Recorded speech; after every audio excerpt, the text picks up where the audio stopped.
Alright, Introduction to Polynomials, Take 2. Time around. What is a polynomial? Well, this is the standard form for a polynomial.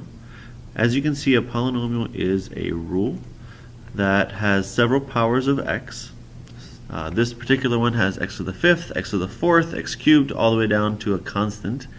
And because the highest exponent is 5, we call this polynomial quintic.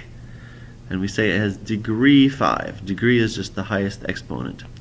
But polynomials come in lots of different forms. You might be familiar with quadratic polynomials, cubic polynomials. This one has a highest power of 5. This one is in standard form, but they can also come in, hello, why is it not working? They can also come in factored form. This one is also a quintic.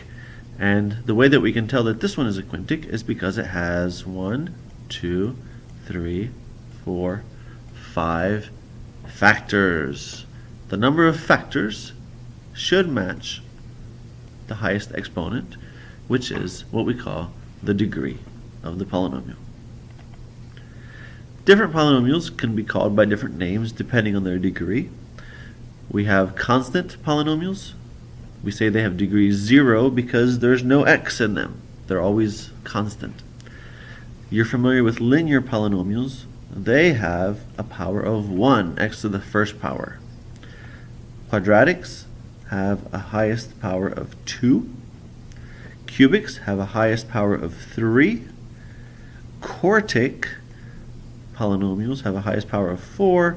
And quintic, as you saw, has a highest power of 5. These are all in standard form, but they can also be factored, and each of these would have the same number of factors as the degree. Here's an example of a quartic polynomial. This one has degree 4, and this one is in standard form. Just about the only thing that we can get from the standard form is the y-intercept. Okay, just like we have with lines and parabolas, this constant at the end tells us what the y-intercept of the graph is.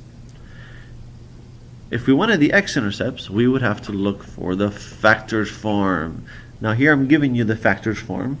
Later on we'll learn how to find it. And you can see here that this factored form has 4 factors because it's a quartic. Where are the 4 factors? Well, the first factor here is repeated 2 times. So 1 and 2, 3, 4. 4 factors. Now this particular polynomial, even though it has 4 factors, only has 3 x-intercepts because the negative 1 comes from the x plus 1, the 2 comes from the x minus 2, and the 4 comes from the x minus 4. So this quartic polynomial has 3 x-intercepts. There's the graph. Here you can see the y-intercept is up here at 8, and the x-intercepts are negative 1, 2, and 4, just like we expected. Notice that polynomial graphs curve and they move a lot, and the higher the degree and the more factors there are, the more x-intercepts you might find and the more it might turn, which makes polynomials kind of exciting. Just to differentiate a little bit, compare these functions with the equation where instead of y, the rule is set equal to 0. This makes this an equation to be solved. And just about the only way to solve this quartic equation is to have it factored, and then from the factors to find the solutions. Notice that rules, okay, polynomial functions have x-intercepts. Sometimes we call these zeros or roots. But quartic equations, like this one, have solutions. Those are the x values that make this equal to 0.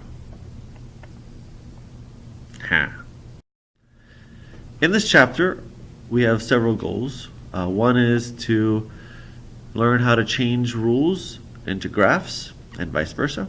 That relationship of finding y-intercepts and x-intercepts and turning points and end behaviors. Another goal is to be able to switch back and forth between standard form and factored form, and we'll learn how to do that.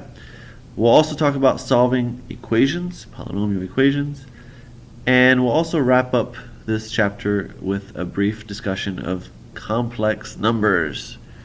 I know it sounds complex, but it'll be okay, don't worry. Up to this point, you should have these vocab words in your repertoire. Degree is the highest exponent, or you could say it's the number of factors. Whereas the zeros, or the roots, or the x-intercepts, or the solutions, those are all equivalent terms for the same thing. Alright, so we're ready for exercise 1. In just a second, I'll ask you to pause the video, and I would ask you to graph these three polynomials using your calculator. And what you're going to do is you're going to observe the x-intercepts, you're going to observe the y-intercepts, and you're going to look for patterns. Try and learn something from these three examples, and then resume the video so that I can add a few thoughts to what you have.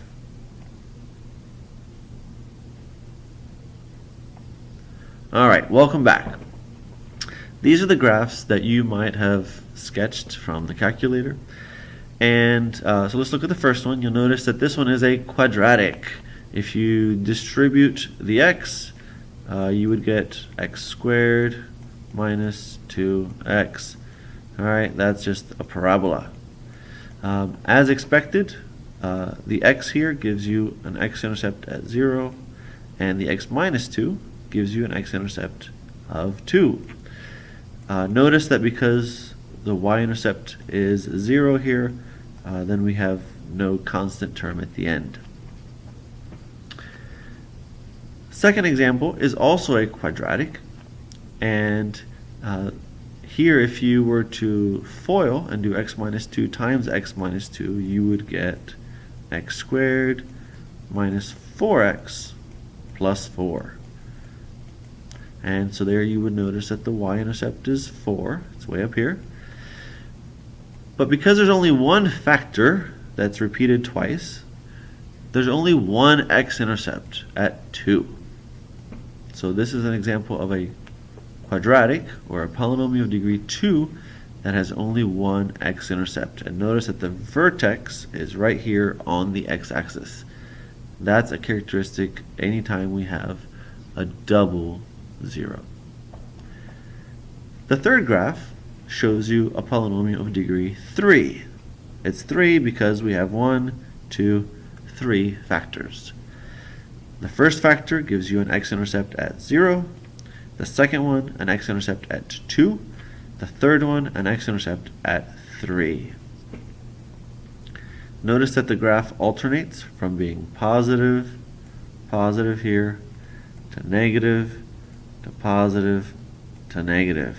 Okay, so it flip-flops like this. And this is about the shape of a cubic.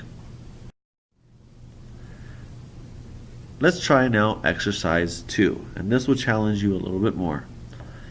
Suppose that this graph, this polynomial graph, is in the shape of a roller coaster. So you can see the little cars here.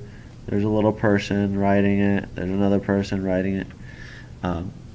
But we're interested in the rule for this graph. You'll want to try and use what you know. Observe here what the x-intercepts are, and also notice that this particular x-intercept has the characteristic of being sort of a vertex point on the x-axis. Pause the video and see if you can come up with the rule for this graph. Test it in your calculator to see if it works. If it doesn't, modify it until you think you might have something, or until you give up and you're ready to come back and see what the answer is. Okay, so pause your video now.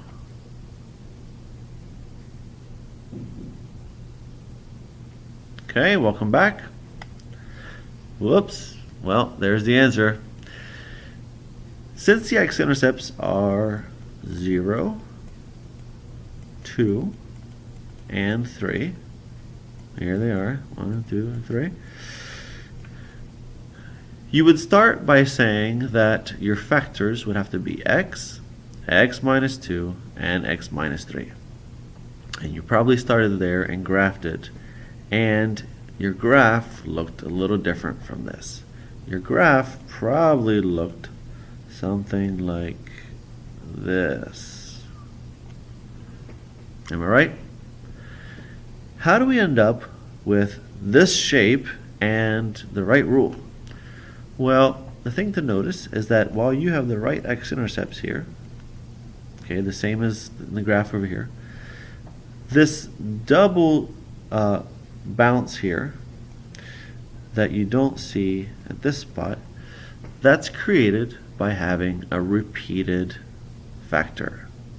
And that's why I knew to put a square on the x minus 2. So if you haven't done that yet, try putting a square on the x minus 2 and see if you get the right shape. Well, that's the end of our first video. Thank you for joining me, and please note your questions and come to class ready to work.